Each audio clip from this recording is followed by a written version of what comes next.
예, 박근혜 전 대통령 재판은 오늘 박 전 대통령이 또다시 불출석하면서 결국 골석 재판으로 진행하게 됐습니다. 한편 법원의 피의자 석방과 영장 기각으로 주춤하는 듯했던 검찰의 적폐 수사가 다시 속도를 내는 모습입니다. 자, 이런 가운데 문재인 대통령은 뇌물 의혹으로 낙마한 전병헌 전 정무수석의 후임에 한병도 정무비서관을 승진 기용했습니다. 이 시간 양문석 공공미디어연구소 이사장, 김우석 미래전략개발연구소 부소장 두 분 모시고 정치권 이슈들 짚어보도록 하겠습니다. 그렇죠.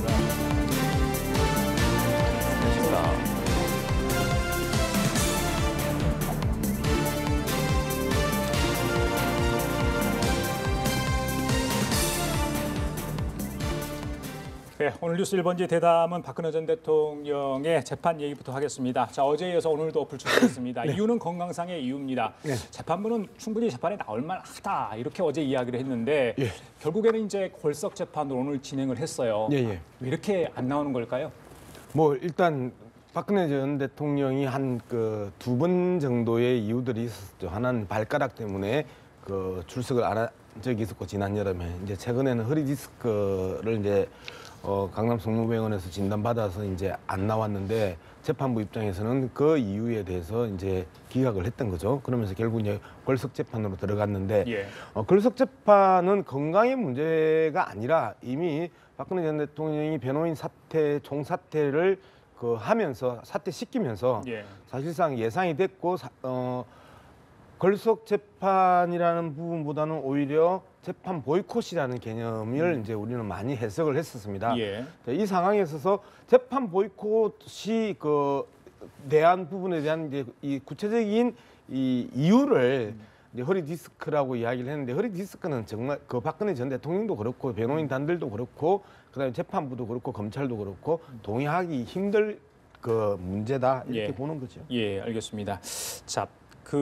사실은 국선 변호인 접견도 거부를 한 상황이고 그랬다면 계속해서 자기의 방어권을 포기하는 거 아니겠습니까? 네. 도움이 될까요, 결국에는? 아까 대기실에서 보니까 연명 치료를 거부한 할머니 얘기가 나오더라고요. 지금 보면은 딱 그런 지금 계산인 것 같아요. 연명 처리를 거부하고 존엄사를 하겠다. 그래야지 다음 기회가 생긴다라고 하는 판단인 것 같은데 사실 지금은 불출석이 신기한 게 아니라 사실 그동안에 성실하게 출석을 하지 않았습니까? 일주일에 서너 번씩. 그것도 살인적인 일정이라고 얘기를 하는데 그걸 꼬박꼬박 출석했다는 게 사실은 좀 의외인 부분들도 있어요. 사실 이 부분에 대해서는 아무리 허우적거려도 올가미가 있을 땐 허우적거릴수록 이렇게 더 조여오는 거 아니겠습니까? 그런 면에 있어서는 본인도 그런 입장을 경험했을 거라고 생각이 됩니다. 그래서 더 이상은 이렇게는 안 되겠다라고 하는 판단을 내린 것 같고 그렇게 해서 이런 상황이라고 하면은 확실히 좀 존엄사를 선택을 함으로써 좀 정치적인 해법을 또 본인이 원하지 않더라도 정치적 해법이 혹시 있으면 그렇게 하는 그런 측면이 있는 것 같고 국선 변호인 문제는 사실은 그런 부분이 있어요. 기존에 있던 변호사들이 너무나 정치적인 해법에 매몰돼 있기 때문에 실제적으로 큰 효과가 없었다라는 거죠. 그래서 지금 같은 경우에는 국선 변호인을 안 만나면서 거부하면서 결국 국선 변호인들이 자유롭게 좀 법적인 대응을 할 수 있는 그런 여지가 생겼다 이런 생각이 들어서 결국은 이게 새로운 전기가 될 수 있는데 결국은 정치적 해법과 법적 해법을 나누어 가지고 좀 역할 분담을 해가지고 대응하는 그런 모습을 보이고 있는 것 같습니다. 알겠습니다. 국선 변호인이 5명인데요. 어제 이제 42일 만에 재판이 재개됐기 때문에 얼굴이 이제 언론에 공개가 됐죠. 5분인데 오늘 이제 골석 재판을 하면서 굉장히 적극적으로 변호를 했다고 해요. 조영권 국선 변호인이 어떤 얘기를 했는지 구치소 방문 관련해서 이런 얘기를 했습니다. 들어보고 가시겠습니다. 설득을 하러 다시 구치소에 방문하시거나 이럴 계획은 전혀 없으세요?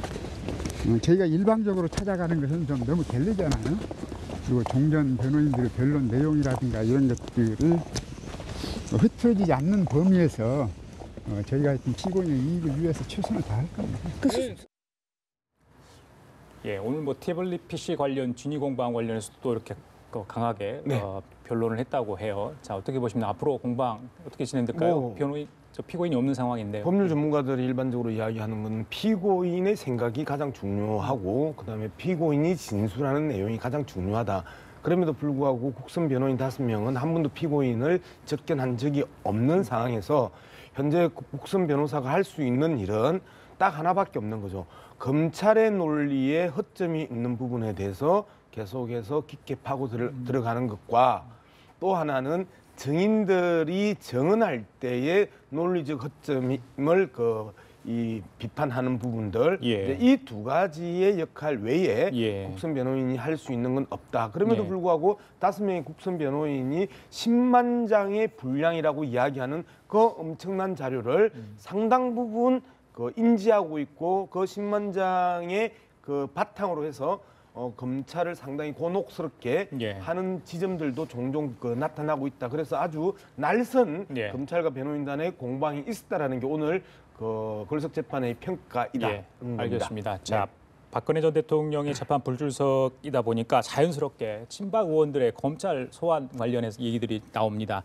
먼저 최경환 의원입니다. 국정원 특활비 수수 혐의를 받고 있죠. 오늘 사실은 소환을 해달라 했는데 불응했습니다. 그래서 검찰이 내일 다시 와달라 이런 얘기를 했습니다. 자, 계속해서 지금 소환 불응할 태세인 것 같습니다. 네. 양측 검찰과 붙어가지고 좀 될까요? 지금 검찰도 지금 잔뜩 칼날을 세우고 있잖아요. 기각된 게 굉장히 많아가지고 신경을 많이 쓰는 것 같던데, 예, 어떻게 보세요? 박근혜 전 대통령이 그 정치적인 해법으로 이렇게 돌아서면서 상당 부분 동력을 받은 것 같아요. 최경환 의원 같은 경우에도. 그래서 지금 그러나 좀 상황은 다르죠. 사실 뭐 좀 다른데, 박근혜 대통령의 저 스탠스를 벤치마킹을 한 거는 거의 맞는 것 같습니다. 아, 그래요? 예, 그런데 그게 성공을 하라고 하면은 당의 도움이 필요한 거예요. 지금 현역 의원이기도 하고. 예. 그래서 당에서는 그런데 일정 정도 선긋기를 하는 거 아니겠습니까? 맞습니다. 그 중에서도 친박 도움이 필요한 거잖아요. 근데 친박 핵심들도 생각이 다 달라요. 그러니까 김재원 의원 같은 경우에도 지금 스탠스가 좀 다르단 말이에요. 오늘 처음으로 나가가지고 조사를 다 받았고 이런 걸 보면은 최경환 의원이 추구했던 전략이 과연 구현될 수 있을 것인가라고 예. 하는 부분들에 대해서는 좀 예. 의문이 드는 거고 예. 지금 박근혜 대통령이 지금 하는 행태 전략과 예. 최경환 의원이 하는 전략이 일정 정도 방향은 비슷해 보이지만 결과는 아예 다를 수가 있다. 예. 그런 면에서는 현명한 판단인지 이런 예. 부분들에 대해서도 좀 다시 검토를 해야 하는 거 아닌가라고 예. 하는 생각이 들고 실제적으로 이게 국회에서 체포 동의안이 올라간다라고 하면은 전혀 다른 문제거든요. 예, 예. 그럴 때까지 버틸 수 있을지도 있을까? 문제고 사실 그런 상황에서 가결이 된다라고 하면은 예, 예. 그거는 정말 큰 일이거든요. 그래서 이런 경우에는 그동안에 해왔던 얘기도 있지만 예. 할복을 하겠다 이런 얘기까지 하셨는데 예. 그런 식으로 대응하기보다는 이제는 좀 논리적이고 법적으로 조목조목 따져가면서 좀 논리를 만들고 대응을 하고 예. 이런 것들이 필요하지 않나 이런 생각이 듭니다. 말씀하자면 어떻게 보면 시간 벌기 이렇게도 볼 수 있겠네요. 어떻게 시간 벌기라고 하는 분석들이 좀 있는데요. 예. 시간을 벌어서 뭐를 하겠다는 거죠? 이 문제는 이현수 기조실장, 국정원 전 기조실장이 직접 돈을 1억을 줬다. 예. 그리고 국정원장도 그 부분에 대해서 예, 컨펌했다라고 맞습니다. 하는 확고한 증언들이 있는 상황에서 뭘 위해서 시간을 끌까라는데요. 어쨌든 12월 8일이 정기국회가 마무리가 되면 12월 9일부터는 언제든지 체포를 당할 수 있거든요. 12월 8일까지는 국회의원이 가지고 있는 불체포 특권을 누릴 수 있지만 12월 9일 이후에는 이러한 특권이 없어집니다. 그리고 이러한 특권들이 일정하게 또 보장을 받기 위해서는 당내의 지원을 받아야 되는데 예. 유해 최고위원 같은 경우에는 떳떳하고 당당하면 나가서 조사받아라라고 이야기를 했고 그다음에 정우택 원내대표 같은 경우에는 우리랑 조율된 바 없다. 예, 맞습니다. 이러한 비판들을 우리한테 세도하는 것 자체에 대해서 상당히 부담스럽고 당 지지율에 영향을 미치기 때문에 예. 정우택 원내대표가 우리랑 조율된 바 없다라고 이야기했던 건 상당히 중요한 부분입니다. 예, 예. 자유한국당의 홍준표 대표와 정우택 원내대표가 계속해서 엇갈리는 대립적 행태를 보여왔고 정우택 원내대표가 친박 쪽 편을 많이 들어줬거든요. 그럼에도 불구하고 최경환 의원에 대해서 예. 조율된 바 없다고 선을 그어버리는 측면에서 본다라면 사실상 고립무원이고 예. 그다음에 여기에서 계속 불응하고 소환을 불응하는 과정 하나하나가 예. 자유한국당과 친박에 치명상을 줄 수밖에 없습니다. 알겠습니다. 그리고 고립무원을 자초하는 행위고요. 최경환 의원 내일 그 10시 예. 버티기 전 힘들 거라고 봅니다. 그래요. 내일 여당은 이 최경환 의원의 소환 불응 어떻게 보고 있을까요? 백혜련 대변인 얘기 듣고 가겠습니다. 들려주십시오. 만일 자유한국당이 최경환 지키기에 혈안이 되어 방탄국회를 하고자 한다면 이는 대국민 협박 정치를 하겠다는 것으로 간주할 수밖에 없습니다. 최경환 의원은 불체포 특권에 숨을 것이 아니라 당당하다면 검찰 소환에 즉각 응해야 할 것입니다. 저기 부장님께 말씀하신 것처럼 김재우 후보는 15시간 조사를 받았어요. 네. 뭐 김재우 후보는 사실 진박 아니겠습니까? 사실 네. 그런데 이런 다른 행보를 했거든요. 어떻게 네. 보세요? 물론 약간의 뭐 혐의는 있지만 이것도 뭐 국정원 특활비 이야기와 같이 맞물려 있는 상황 아니겠습니까? 네. 어떻게 해서 다른 행보를 했다고 보십니까? 내용도 좀 달라요. 사실은 정기적으로 받았던 돈과 예. 어떤 비용이 있어서 그거를 이렇게 끌어다 썼다라는 거는 예. 내용이 좀 다르죠. 그래서 김재원 의원 같은 경우에도 승산이 좀 있다라고 하는 판단에서 취지를 한 것 같아요. 그런데 지금 이게 달라지는 이유가 지금 뭐 여당 같은 경우에도 지금 방탄국회 얘기하면서 강하게 압박을 하는 거 아니겠습니까? 방탄국회는 예전에 서상목 의원 때부터 계속 문제가 돼 왔는데 뭐 여야를 가리지 않고 사실은 뭐 제 식구 감싸기다 이런 얘기까지 들어가면서 벌어졌던 일인데 지금은 그런 상황은 좀 아닌 것 같아요. 그래서 그런 그 분위기 때문에 여당에서 저렇게 방탄국회에 숨지 말라라고 강하게 얘기할 수 있었던 것 같고 여기에서 그러면은 그 타겟이 누구냐가 사실 중요한데 박근혜 대통령에 대해서는 일정 정도 그 정치적 해법을 방향을 잡았어요. 그 다음에는 결국 정치권으로 넘어오는데 정치권에 넘어왔을 때 친박 의원들을 중심으로 가지 않겠습니까? 그렇다면 지금 최경환 의원, 김재현 의원, 이우현 의원까지 이런 부분들을 보면은 친박으로 집중되는 분위기가 있어요. 그런데 종국적인 목표가 뭐냐는 거죠. 그렇다고 하면 누구나 알다시피 친이와 MB도 벗어날 수가 없단 말이에요. 그런데 그것을 그냥 즐기고 있어서만 가능하겠느냐라고 하는 것들이 지금 친이계나 홍준표 대표의 그 좀 떨치기 힘든 그런 지금 상황 인식인 것 같아요. 그래서 여기서 어느 정도에서 해법을 찾을 것이냐라고 하는 게 굉장히 어려운 숙제인 것 같은데 여기서는 정말 정치력이 굉장히 탁월하게 중요한 거고 전략 전술을 잘 세워야 합니다. 그래서 싸울 때가 어디까지 싸울 것인가, 보호할 건 어디까지 보호할 것인가, 버릴 것은 어디까지 버릴 것이냐 이런 전략적인 그 고려가 확실하게 서 있고 거기에 따라서 지금은 수세 국면에 있는 자유한국당 같은 경우에는 일사불란하게 움직이는 모습을 보여야지 그 다음에 지방선거 때까지 가른 동력을 찾을 수 있고 그나마 그런 그 행태가 결국 지방선거에서 일정 정도 성과를 담보할 수 있는데 지금처럼 정말 나뉘어가지고 대응해서는 과연 해법을 찾을 수 있을지에 대해서 지방선거를 말씀하셨는데 지금 이제 뭐 최경환 의원도 그렇고요, 김재원 의원도 그렇고 지금 다 친박이고 자유한국당 소속 아닙니까? 네. 이우현 의원도 지금 공천원 관련해서 이제 검찰의 수사 선상에 올라 있습니다. 다 이렇게 자유한국당 의원들인데 공천원금도 성격을 달리하고요. 이렇다 보면 뭐 선거를 앞두고 있어서 이게 악재가 되지 않을까 싶은데 자유한국당도 정전 긍긍할 수밖에 없지 않을까요? 근데 좀 그 결이 좀 다른 것 같아요. 지금 이야기했던 것처럼 최경환 의원은 이현수 국정기조실장의 수사 과정에서 드러났던 문제였고요. 그다음에 이제 또 마찬가지로 김재현 의원도 특갈비의 그 흐름을 추적하다가 그 여론조사비가 나왔고 그래서 여론조사 진박 감별을 위한 여론조사를 주도했던 김재현 그 의원이 나온 거고 그다음에 이우현 그 의원 같은 경우에는 전형적으로 서청원 그 의원의 가장 핵심 측근 중에 한 사람이라고 분류가 되는데 공천 헌금이거든요. 이거는 그래서 그 수억 원의 공천 헌금을 받았던 부분이기 때문에 이는 그 정치자금법 위반이란 말이에요.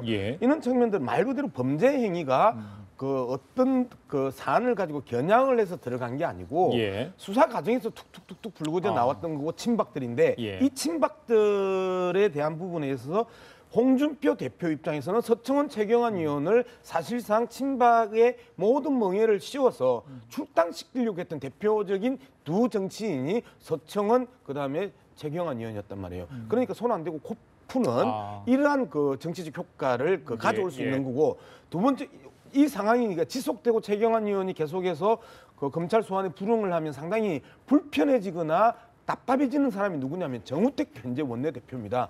다음 달 12월 12일 날 자유한국당 원내대표 선거를 앞두고 있는데 정우택 의원이 의원총회를 열어서 이 두 사람의 출당 조치 결의를 할 수 있는 기회를 원천 봉쇄하면서 보호를 해왔단 말이에요. 네. 그런데 여기에서 이제 결정적으로 최경환 의원이 특갈비 1억 그 수수 사건들이 이제 불거지면서 보호를 할 수 없는 상황에서 어제 오늘 이제 선을 긋기 이제 시작을 했다는 거죠. 이제 이런 측면으로 본다면. 친박의 이 방어막이 되어 왔던 정우택 원내대표마저도 더 이상 친박을 방어해 줄 수 없는 상황이고 홍준표 대표는 사실상 친박을 정리해내야 나머지 바른정당의 그 다른 의원들과의 통합의 그 분위기들을 형성할 수 있기 때문에 그리고 친박의 꼬리표를 떼고 7개월 이후에 지방자치단체장 선거에 들어갈 수 있기 때문에 홍준표 대표 입장에서는 화장실에서 웃을 수 있는 상황이죠. 그래요. 알겠습니다. 자, 진행되고 있는 검찰 수사 그리고 한국당 내 역학관계 얘기를 잘 얘기를 해주신 것 같고요. 자, 뭐 야당 이야기만 할 수 없죠. 전병헌 전 청와대 정무수석 얘기 좀 하겠습니다. 재임 당시 기존으로부터 한국 e스포츠협회 예산 20억을 따낸 배경을 두고 의혹이 일고 있죠. 오늘 GS 홈쇼핑에 대한 검찰 압수수색이 있었습니다. 지난번 롯데 홈쇼핑이거든요. 후원금을 다른 곳에서 받았다 이런 의혹이고 또 부인과의 뭐 또 동반 여행 경비 이야기도 나오고요. 여러 가지가 나와요. 검찰이 굉장히 지금 모습을 보면 강하게 밀어붙이는 모습이거든요. 일단 뭐 오늘 가장 크게 문제가 됐던 부분들은 영장에 대한 그 발부와 기각에 처음에 그 발부에다가 도장을 찍었다가 그것도 비슷한 부분이에요. 하이트를 지우고 테이핑을 하고 이제 또 기각에 표를 찍었다. 이제 도장을 찍었다. 이제 이 부분이 오늘 가장 핫 이슈였죠. 전병헌 전 민정수석에 대한 부분은. 근데 이거는 뭐 법원에서 단순 실수라고 이제 구체적으로 해명은 했으나 여러 가지 의혹들이 있다고 이제 정쟁화 시킬 그 의도들을 일정하게 이제 야당이 가졌던 부분인데 있을 수 없는 일이잖아요. 문재인 정부가 여기에 대해서 외압을 가해서 전병헌 전 민정수석 문제를 개입을 했다. 이 순간에 문재인 정부의 기본적인 도덕성과 그다음에 이제 검찰 개혁에 대한 모든 그 이 정당성들을 상실할 수 있기 때문에 이 외압에 대한 논의는 이제 의미가 없는 거고 이제 두 번째 전병헌 의원의 그 본인의 비자금 그다음에 해외 여행 경비 그리고 부인과의 경비 이런 부분들에 대해서는 실제 검찰이 구체적인 이제 증거를 잡은 것 같아요. 그렇기 때문에 이 부분에 대해서 전병헌 의원이 어떻게 해명할 것인지 아직까지 전병헌 의원이 전 의원이 해명을 이 부분에서 하지 않았습니다. 이 부분이 이제 하나의 그 관건이 되지 않을까. 아직까지 이 사안에 대해서 전병헌 전 의원의 그 입장 표명이 없기 때문에 관련된 의혹들 뭐 여러 가지 얘기를 해주셨고 또 영장의 구속영장의 그 기각과 발부 그의 서명이 뭐 이렇게 수정이 됐던 부분들까지 언급을 하셨는데 뭐 현 정무수석 지금은 전이지만의 구속 발부가 굉장히 뭐 판사로부터 부담이 됐을까요? 긴장을 했을까요? 과연 그걸 실수할 수 있는지도 참 의문입니다, 분명. 그렇습니다. 사실 뭐 저도 제가 전병헌 수석이라고 하면 뭐라고 얘기했을까 그런 생각을 해봤어요. 사실은 구속면은 면하게 해달라 그런 요구들을 하지 않았겠습니까? 누구한테 했던지. 그렇다고 하면은 그 부분까지 거부하기는 쉽지 않았을 거라고 생각을 해요. 그렇다고 하면은 일단 법원에서의 판단 구속 여부하고는 좀 별개니까 일단은 방어권을 행사하는 차원에서는 구속을 면하게 해줘라. 뭐 이런 부탁들은 오갔을 수 있다. 이렇게 생각이 되는데 뭐 그거는 실체적인 진실이 아니니까 일단 그렇고 지금 그 담당하는 판사가 사실은 그 지금 야당 쪽에 있는 분들한테 굉장하게 엄하게 적용을 했던 판사임엔 틀림없는 것 같아요. 그래서 여러 분들을 진짜 구속시키고 논란이 됐지만 그래서 전 국방장관 같은 경우에는 영장 전담 판사가 구속을 시켰는데 형사법원에서 풀어주는 그런 일이 벌어졌지 않습니까? 그런 걸 봐가지고는 그렇게까지 혹독하게 했던 그 판사가 과연 왜 지금 현 수석 그 전병헌 수석에 대해서는 뭐 전혀 다른 논리를 적용을 시켜가지고 풀어줬을까 이런 의문들은 뭐 사실 일정 정도 하는 것 같아요 사람들이. 그런데 그런 부분들에 대해서는 뭐 그렇고 일단은 지금 전병헌 수석이 해야 할 거는 결국은 그 혐의 자체를 소명을 하는 거 아니겠습니까? 협회에서는 결국은 정치인을 협회장으로 모셔올 때는 두 가지입니다. 하나는 예산을 따와야라. 그렇죠. 그리고 두 번째는 민쪽에 압력을 가해서 후원금을 좀 기부금 같은 것들을 좀 가져와라. 이 두 가지가 다 걸려 있는 거예요, 지금. 그래서 이 부분은 어떻게 보면 정치인들이 협회나 일반 이런 것들 할 때 숙명적으로 가지고 가야 할 부분인 것 같습니다. 그래서 예. 많은 부분들은 협회장 이런 부분들을 정치인이 맡아서는 안 된다라고 하는 이유가 정치인들을 보호하기 위해서 하는 거예요. 예. 그런데 정치인들은 일단 당장 급하니까 여러 가지 재정적인 문제도 해법을 찾아야 하는 거고 아니면 영향력 문제도 있고 홍보하기도 좋고 그래서 그걸 하는 건데 예. 이 고리를 어떻게 할 거냐라고 하는 게 전체적으로 제도권에서의 문제이지만 미국 같은 경우는 완전히 다른 얘기죠. 예, 예. 거기는 일반적으로 민과 관이 왔다 갔다 하는 건 자유로운 수소로니까. 그런데 이런 부분들을 어떻게 제대로 소명하느냐. 그것이 전병헌 수석이 지금 해야 할 거고 이 부분에 대해서 뭐 법원의 판단을 왈가왈부하는 거는 역시 야권에 대해서 그 영장이 제대로 되느냐 안 되느냐 하는 것만큼 예. 법원 자체를 좀 모욕하는 성격이 있기 때문에 이런 부분도 우리가 법원이 아무리 뭐 해도 존중할 부분들은 좀 존중해야 하지 않겠습니까? 검찰도 영장을 재청구할 것으로 일단 보여져요. 지금 새로 나온 의혹들이 좀 있어서 좀 지켜보도록 하고요. 이는 예. 사례가 없는 건 아니에요. 예, 어떤 거요? 수백억의 그 횡령과 배임과 예. 그다음에 노름의 그 이 혐의를 갖고 동국제강 장세주 회장이라고 예, 예. 2015년에 예. 지금 영장 발부 그거 말씀하시는 예, 거죠? 영장 발부, 기각 예, 구속 여부에 그렇죠. 잘못 서명돼가지고 예. 지운 거 말씀하시는 거죠? 그때도 이제 발부에다가 체크를 했다가 하이트로 지워서 테이핑하고 기각으로 도장을 찍었던 적이 있습니다. 그런데 결국은 이 검찰에서 좀 더 구체적인 증거들을 확보하면서 구속이 됐는데요. 지금 전병헌 그 전 정무수석 같은 경우에는 일관되게 그 모든 혐의를 부인을 하고 있습니다. 그리고 그 보좌관의 일탈 행위라고 계속해서 해명을 해왔었고, 그다음에 구치소에 잠시 들어갔다가 나오는 날 그 영장 발부가 이제 기각이 되면서 예. 그 나오는 날 이런 표현을 썼거든요. 법원에서 해명할 수 있는 기회를 주셔서 고맙습니다라는 표현을 썼습니다. 적극적으로 이 부분에서 해명을 할 거다라는 입장들을 밝혔기 때문에 이 부분들은 이제 우리가 좀 지켜봐야 되는 그 그래요. 지점 아니냐. 알겠습니다. 그 전병헌 전 수석이 이제 12일 전에 사퇴를 했죠. 네. 오늘 청와대에서 새로운 정무수석을 임명을 했습니다. 네. 한병도 정무비서관을 승진 기용을 했습니다. 네. 누구를 찾을까 했더니 외부에서 찾겠다 뭐 이런 이야기도 나왔는데 네. 결국에는 안에서 승진 기용을 했어요. 초선이란 말입니다. 그래서 이 정무수석의 중량감이 굉장히 중요하고 지금의 여소야대 전국 또 지금의 전국 상황 굉장히 중요한 자리인데 네. 과연 잘 해낼까? 뭐 여러 가지 뭐 좋은 점도 뭐 소통을 잘하는 사람이다 이런 칭찬도 있고요, 평가도 있고 그러는데 어떻게 보세요? 제대로... 어쨌든 강기정 그 전 의원 같은 경우 그다음에 지금 그 청와대 대변인을 하고 있는 박수현 대변인이 이제 아주 많이 거론이 됐는데 그렇죠. 어쨌든 강기정 전 의원 같은 경우는 광주시장을 출마할 생각이고 그다음에 박수현 대변인 같은 경우에는 충남도지사를 이제 준비하는 상황에서 결국 그 가장 문재인 대통령을 잘 읽어내고 문재인 대통령과 생각이 가장 유사한 말 그대로 문재인 대통령의 복심 중에 한 사람이 한병도 전 의원이라고 이제 보는 거고요. 예, 예. 그리고 한병도 전 의원을 간단하게 뭐 다 아시다시피 원광대학교 총학생 회장을 했고 17대, 30대의 국회의원을 합니다. 그리고 올해 51세로 청와대에서 이제 정무수석실 비서관을 하고 상당 부분 이 조율과 이 정치적 이 흐름과 예. 그다음에 야당과의 관계 문제는 오히려 비서실장이 이제 많이 맡을 가능성이 높고요. 예.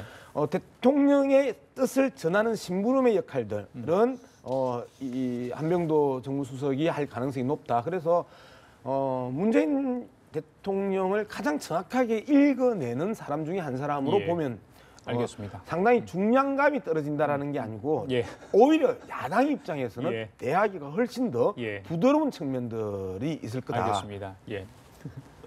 아니 지금 복심이라고 말씀하셨는데 저는 그 얘기가 코드 인사로 들려요.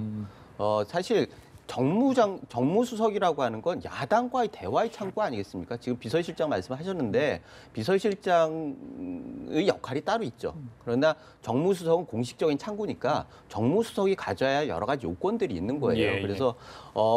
그래서 그 항상 얘기하는 것이 의중을 임명권자의 의중을 잘 들을 것이냐, 거기에 밝을 것이냐, 아니면 상대의 얘기를 잘 전할 것이냐, 이런 부분들에 대해서 계속 오락가락했어요.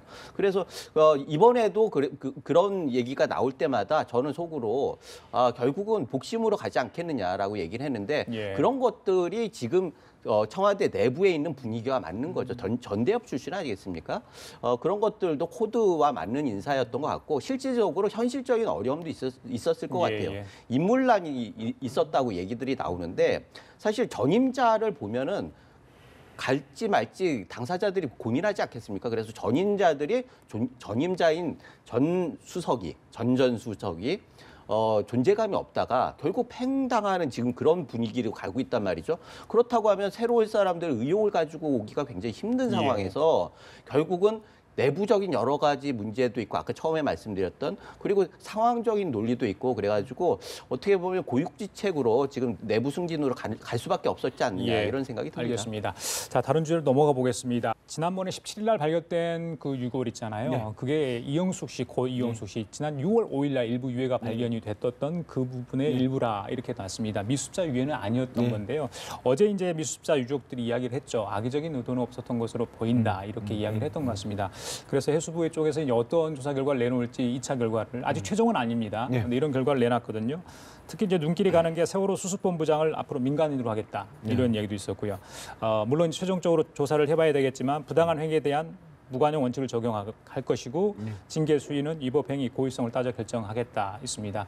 아마 정치권의 관심은 김영춘 해수부 장관의 거취가 아닐까 싶어요. 네. 어떻게 보십니까? 어쨌든 뭐 김영춘 해수부 장관에 대한 그 야당의 공세는 강화가 될 가능성이 높다. 그럼에도 불구하고 뭐 여론조사 결과들이 조금씩 나오잖아요. 김영춘 장관이 그만둬야 된다 보다 현재 수습 잘하고 유지해야 된다가 이제 그 배 이상 이제 국민 여론조사에 나왔다는 측면들을 하나, 그 다음에 사실상 늦게 보고받았던 김영춘 장관 입장에서 장관직을 그만둘 정도로 이 문제가 심각했느냐라는 부분들인데 어쨌든 세월호 유가족들이 양해하면서 세월호 유가족과 해수와의 관계가 일단은 좀 그 조정 국면에 들어오는 것 같습니다. 자, 그래서 당사자들의 그 조정 국면들과 더불어서 실제 실무자들의 현장 판단의 문제가 말 그대로 미수습자들이 마지막 장례식을 치르는 부분들을 염두에 뒀느냐 안 뒀느냐 이 부분이 이제 쟁점이 될 것 같습니다. 그러면 결국 이 문제는 실무자들의 판단과 지체 보고 그다음에 뭐 유선과 그 메시지로 이제 보고를 하는 게 관행이라고 했는데 이 지체에 대해서 어떻게 해석할 것인가가 이제 쟁점이지. 김영춘 장관의 진퇴 문제는 이제는 한 국면 넘어가는 것 같다는 평가를 할 수 있겠습니다. 알겠습니다. 예, 후순위. 일단은 악의적 의도가 없었겠죠. 그런데 지금 저거는 행정 편의주의와 굉장히 뿌리 깊은 행정 편의주의와 관련이 있는 것 같은데 결국은 정무직으로 있는 장관은 그 행정 편의주의를 어떻게 바꿀 것이냐가 사명인 거예요. 그래서 그렇게 못했을 경우에는 책임을 지는 게 또 정무직 공무원의 그 자세입니다. 물론 그 책임의 범위가 어디 정도까지는 별개의 문제지만 그래서 이런 논의 자체는 상당히 의미가 있다 이렇게 생각이 되고 결국은 이 관료의 복지부동 얘기는 어떻게 보면 권력하고 상관이 없어요. 그 정부가 바뀌고 이런 거하고 상관없이 결국 정부가 망가지는 것도 그런 것들을 제대로 그 통제를 못했기 때문에 망가지는 거고 새로운 정부가 와서 해야 할 일은 결국 그거를 바라잡는 건데 그런 것들이 이번에 실패를 했다라는 거죠. 그래서 이런 것들이 교훈을 삼아가지고 뭔가 변화가 있었으면 좋겠다라고 하는 국민적 여망을 현실적으로 제도적으로나 아니면 문화적으로나 좀 구현이 되는 모습을 국민들이 봐야지 지금 6개월 정도 지났는데 6개월 이상 지났는데 아직도 이런 상황이라고 하면은 좀 절망감이 계속 커지는 상황이라서 이 부분에 대해서 일정 정도 심히 반성을 하거나 뭔가 결단을 내리는 모습 이런 것들이 좀 필요하지 않나 이런 생각이 근데 이번 듭니다. 사건은 복지부동했었으면 문제가 발생할 수 없는 사건이죠. 복지부동이란 기본적인 의미는 자기가 책임을 안 지고 위로 떠넘기고 빨리빨리 보고하고 위에서 결정해라라는 부분이거든요. 지나치게 정무적 감각을 발휘해서 발생했던 문제가 이번 사건입니다. 즉 이 부분들에 대해서 자신의 책임 속에서 자기가 결정을 했다라는 측면에 있어서 사건 사안과 내용에 상당 부분 심각한 부분이 있었지 공무원이 자기 책임하에서 움직이는 그런 부분에 있어서는 지적의 대상인 저는 아니라고 봐요.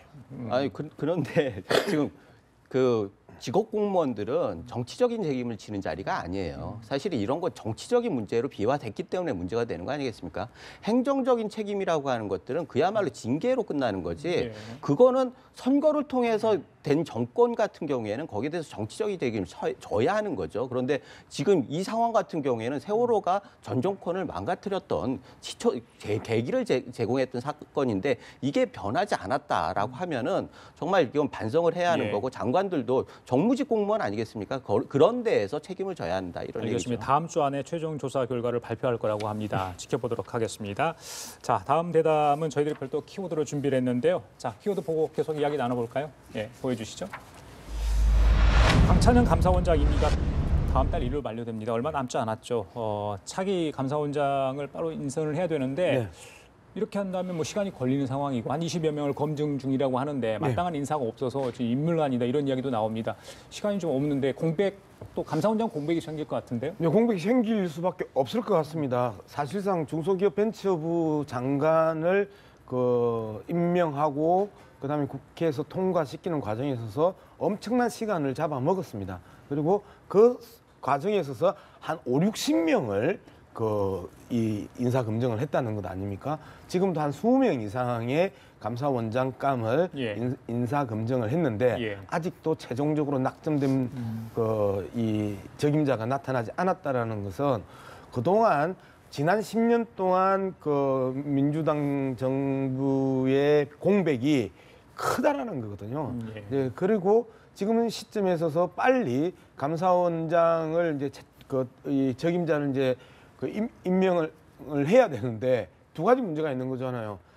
7가지의 안 되는 인사 배제 원칙 강화시켰잖아요. 5가지에서. 5가지에서 이제 7가지로 이제 강화시켰기 때문에 그러면 대부분 학자 출신이거나 공무원 출신이거나 하면 대부분 논문이나 이런 데서 예전에는 다 관행이었기 때문에 안 걸릴 수가 없어요. 그다음에 병력 문제, 그 당시에 다 엘리트들이었기 때문에 안 걸릴 수가 없어요. 그다음에 다운 계약서부터 해가지고 그다음에 이사 문제도 다 걸릴 수밖에 없거든요. 그렇기 때문에 사람 구하기가 훨씬 더 어려워진 상황이다. 두 번째는 이 감사원장은요 청문 보고서 채택 대상이 아니고 국회 가결 부결 대상이거든요. 이런 측면에서 보면 또 여야 관계가 또 자연스럽게 좀 부드러워야 되는데 지금처럼 아주 경색된 국면에 있어서 부결의 부담을 또 안아야 되고 해서 청와대 입장에서 상당히 곤혹스러운 사건이다. 이 부분만 좀 정리. 알겠습니다. 그럼 뭐 법조인 출신이 자주 많이 가던데 법조인 출신의 호남 인사를 쓰면 어떨까 이런 또 국민의당이 좋아할 사람 쓰면 좋겠다. 뭐 이런 생각도 할 수 있잖아요. 인물난이라고 하면은 일문난이라고 하는 게 사실 뭐 코드나 이런 것들을 하기 때문에 인물난 아니겠습니까? 법관이나 뭐 공무원들이야 무슨 정치적인 색깔이 있겠어요. 그런 면에서는 인물난은 자초한 측면이 굉장히 많고 7대 원칙만 해도 이게 수세적인 원칙이에요. 꼭 적합한 사람을 해야 한다는 적극적인 게 아니라 어떤 사람은 안 된다라고 하는 수세적인 원칙이란 말이죠. 그게 하한이 돼야 하는데 하한의 대부분의 사람들이 걸리는 것이 문제니까 이제는 인물을 쓸 때도 적합한 사람을 국민들한테 봉사하고 제대로 될 수 있는 사람 그런 기준이 좀 나와지 않나 이런 생각이 듭니다. 그래요. 알겠습니다. 마지막으로요. 예산안 처리 이야기 좀 할게요. 법정 시한 얼마 안 남았어요. 나흘 앞이 되죠. 12월 2일이 시한 아닙니까? 계속해서 그렇죠? 이제 좀 계속 이야기가 다양하게 나오는데 초기에는 원래 12월 1일, 그다음에 이제 12월 2일, 그다음에 또 12월 3일. 그런데 본회의는 지금 12월 2일로 잡혀 있습니다. 그래서 아마 이제 12월 2일을 할 것 같은데요. 야당하고 여당이 좀 이 온도차가 좀 다른 것 같아요. 작년보다 빨리 진척되고 있다. 지금 협의를 보지 못한 개수가 안건이 한 170개 안건인데 작년에 비교하면 작년에는 한 200개 안건을 합의를 못 받고 그다음에 합의를 보는 시간도 한 2, 3일 빠르다고 보는 거죠. 항상 그렇듯이 예산안은 막판에 예전에 이 국회 선진화법 나오기 전에는 1월 1일 새벽에 예산안이 통과되는 게 항상 그랬었잖아요. 그래서 기자들부터 시작해서 골탕 많이 먹었습니다. 골탕 많이 먹었죠. 이제 그런데 이제 국회 선진화법에 있어서 자동 상정이 되기 때문에 이 부분이 가결과 부결이 남아 있는 거지 상정의 문제는 이제 없단 말이에요. 그런데 상정의 문제에서 일단 상정이 되면 사실상 야당 입장에서 열심히 노력했었잖아요. 지역구 예산을 따내기 위해서 수많은 노력을 이제 했고 야당 입장에서는 일정한 성과가 있는 지역구 위원은 그거 통과시켜야 되는 거거든요. 그렇기 때문에 제가 보기에는 언론이 걱정하는 것보다는 그 정치권에서 좀 편안하게 보는 알겠습니다. 우원식 원내대표, 정우택 원내대표 얘기 좀 듣고 마지막 얘기 좀 나눠보겠습니다. 오늘 했던 얘기인데요. 예산안 관련해서 어떤 얘기인지 보십시다. 야당은 새 정부의 국정 철학이 담겨 있는 예산만 콕 집어서 반대하고 있습니다. 빈대 잡으려다 초과상관 태우는 우를 범하지 않도록 야당은 보다 합리적인 자세로 예산안 심사에 임해 주시기를 부탁드립니다. 우리 자유한국당은 여러 차례 얘기를 하지만 무차별식 이 퍼주기식 예산 또 극단적 좌파 포퓰리즘적 예산에 대해서는 저희들이 강력하게 일관된 입장으로 예산 심의에 임할 것을 다시 한번 말씀드립니다. 부장님, 뭐 쉽게 좀 해결되지는 않을 것 같은데 조금인데도. 네네. 지금 핵심적인 6대 쟁점 얘기하는데 두 가지예요. 결국은 17만 명 일자리 공무원 일자리 문제하고 최저임금 예산이라고 하는 게 두 가지인 게 이거는 사실 야당에선 포퓰리즘이라고 얘기할 법한 게 사실 정부에서 재정 계획을 안 내놓고 있는 거예요. 그래서 그렇게 된다라고 하면은 지금 당장에는 좋은 뭐 효과가 있을지 모르지만 결국 그 부담을 다음 세대와 다음 정부에서 지게 된다라고 하는 측면에서 이 부분은 이걸 노력을 해야 해요. 여야의 그 협상도 중요하지만 결국은 정기적인 재정 계획을 통해서 국민들 설득하고 야당을 설득함으로써 이 정상적인 방법으로 예산을 통과시킬 수 있게 하는 것들 그런 책임을 가지고 있는 게 여권 아니겠습니까? 그래서 그런 부분들에 대해서 노력을 해야겠다 이런 생각이 알겠습니다. 자, 지금까지 양문선 공공미디어 연구소 이사장, 김우석 미래전략개발연구소 부소장이었습니다. 오늘 두 분 고생하셨습니다.